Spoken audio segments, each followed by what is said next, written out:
Hi guys, আসসালামু আলাইকুম। ছোট্ট ব্লগ নিয়ে আইছি।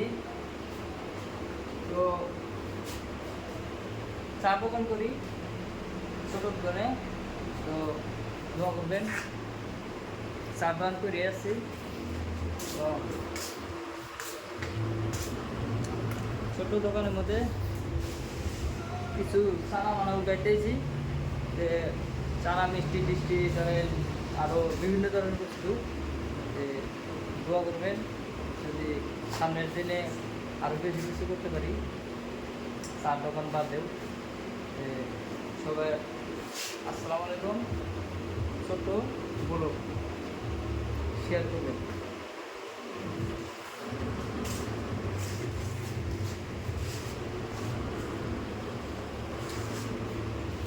বিভিন্ন ধরনের বস্তু আছে চার দোকানে, নানান কিচেনের বস্তু। ঝুমকাপাড়া চায়ালি চানতারা হোটেল।